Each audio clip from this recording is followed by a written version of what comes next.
wa neno letu na mwendelezo wa somo letu. Tunakumbuka siku ile ya Ijumaa baada ya Bwana wetu Yesu Kristo kusulubiwa pale msalabani. Biblia inasema na kueleza kwamba watu wote waliondoka, hususan wanafunzi wake. Hakuna aliyebaki mahali pale msalabani au wakati wa kipindi cha mateso ya Yesu. Wanafunzi wake wote waliondoka. Hakuna mwanamke mmoja aliyebaki miongoni mwa wale wanafunzi ambao Yesu alikuwa nao. Lakini tunamwona huyu mheshimiwa anaitwa Arimathaya pamoja na wale wanawake ambao walishuhudia mateso ya Yesu, walishuhudia kifo chake, walishuhudia hata kuzikwa kwa Bwana wetu Yesu. Tunaona huyu mwanafunzi Arimathaya, jioni ile ilipofika, kabla sabato haijaingia kama Biblia inavyoeleza, alienda kuomba kibali kwa Pilato, akasema, ninaomba nikamzike mwana wangu. Anaondoka, anakabidhiwa mwili na huyu Pilato kwamba nakupa ruhusa ya kumchukua, nenda ukamzike. Lakini Yesu hakuandaliwa mahali pa kuzikwa. Kaburi lake halikuwepo. Huyu Arimathaya, Biblia inaeleza, alikuwa ni mtu tajiri, alikuwa ni mtu mwenye fedha, alikuwa ni mtu mwenye mali. Lakini anapoomba ule mwili wa Yesu, akatokea mwanafunzi wa Yesu ambaye ndiye alikuwa ni mwanafunzi wa siri.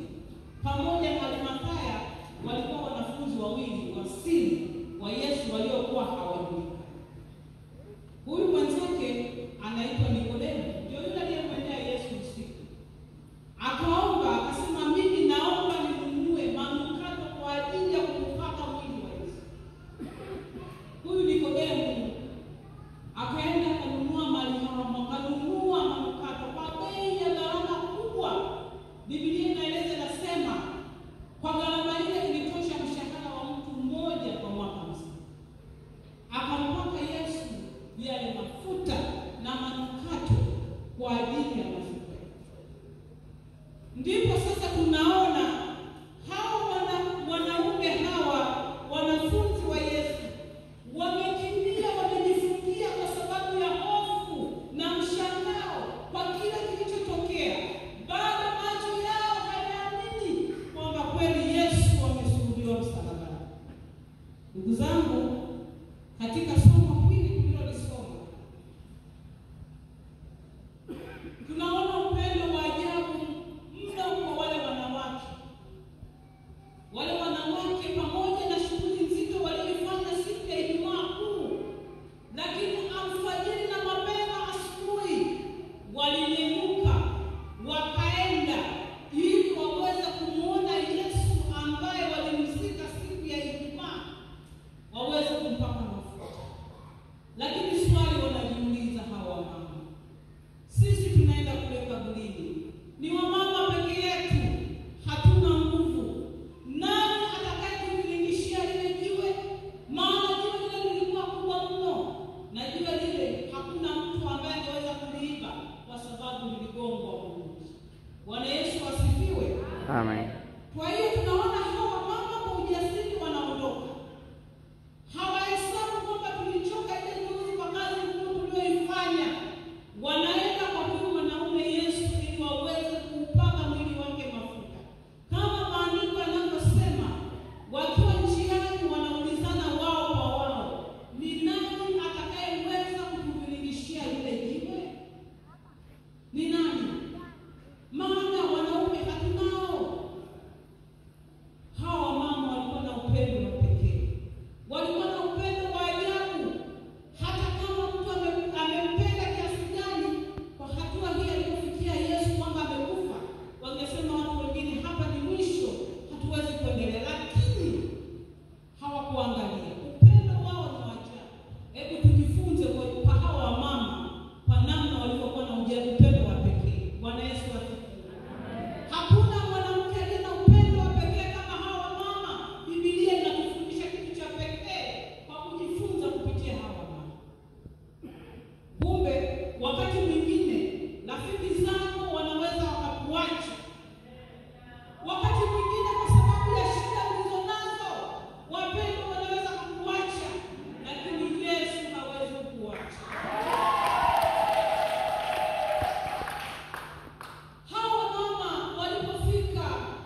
Na bila shaka huyu alikuwa ni mwandishi wa habari.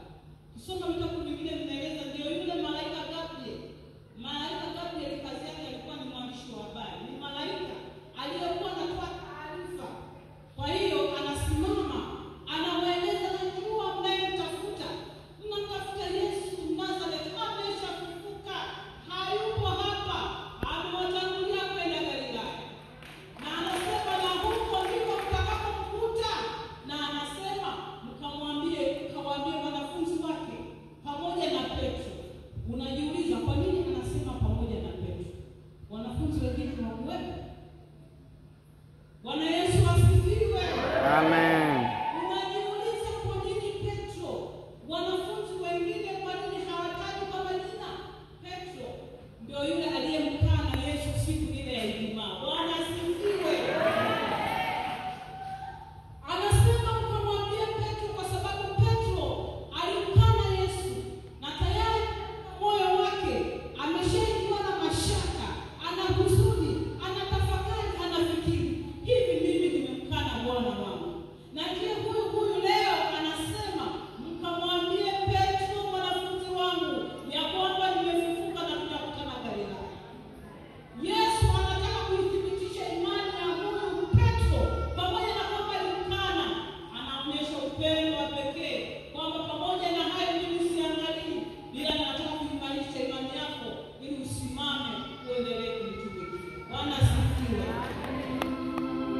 Ndugu zangu wapendwa katika Bwana, somo hili linatukumbusha vitu vingi kati ya vile ambavyo tunatamani kujifunza siku ya leo.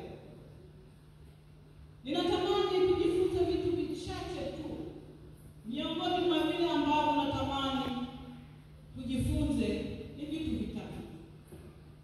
Jambo la kwanza, kifo kimeshindwa na Yesu ameshinda, yu hai milele na milele. Amen. Lakini pia Yesu amekwisha kuvaa mwili mpya ambao na sisi baada ya kufa katika maisha haya tutauvaa mwili mpya. Haleluya.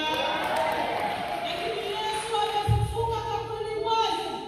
Tayari kwa mtu yote anayemwamini Kristo amefunguliwa mlango kwa wazi.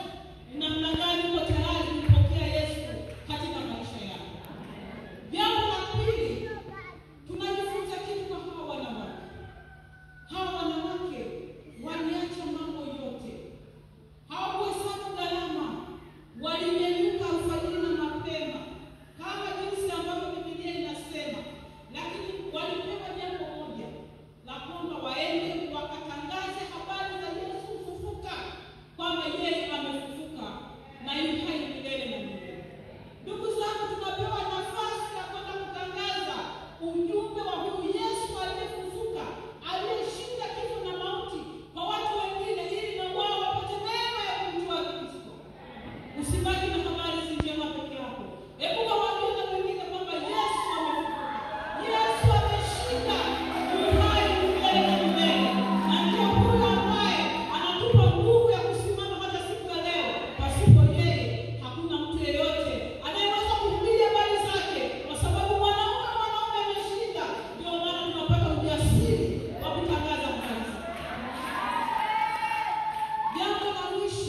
Jambo la mwisho, sisi tunapewa tumaini. Baada ya maisha haya kuna maisha mengine. Kumbe Kristo ametufungulia mlango, tukiamini kwamba baada ya maisha haya Yesu atatufufua pamoja naye na kutuvika miili mipya. Sisi tunatakiwa tumwamini kwa sababu yeye ni tumaini letu kwa wote wanaoamini. Yesu ni tumaini letu katika maisha yetu. Lakini kuna vitu vinaweza vikakuzuia kwenye tumaini lako, usimuone Mungu kwenye maisha yako. Inawezekana ni jiwe ambalo limekaliwa katika maisha yako. Inawezekana ni magumu unayoyapitia yanasababisha usimuone Kristo aliye tumaini lako.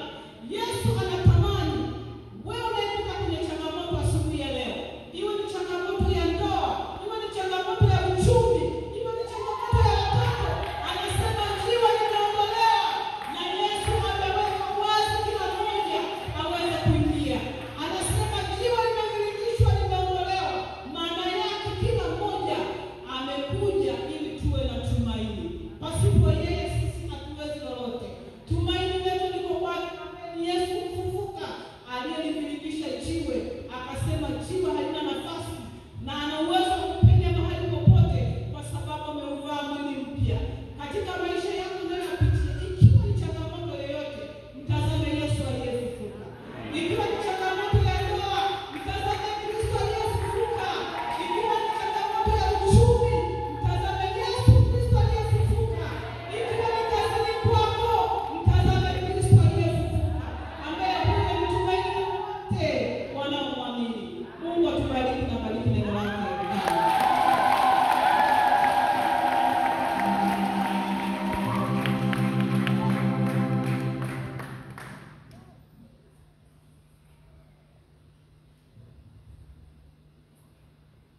wewe amefufuka katika wafu. Hayupo tena. Hilo tu linatosha. Kwa hiyo sharika tutasindikiza mahubiri, na baada ya hapo penueli mtaimba tena tunapotoa sadaka ya shukrani ya neno, baada ya kwaya ya usharika kumalizia kwa wimbo wa kusindikiza mahubiri. Kwaya ya usharika tafadhali. Baada ya hapo penueli mtaimba tena tunapotoa sadaka ya shukrani.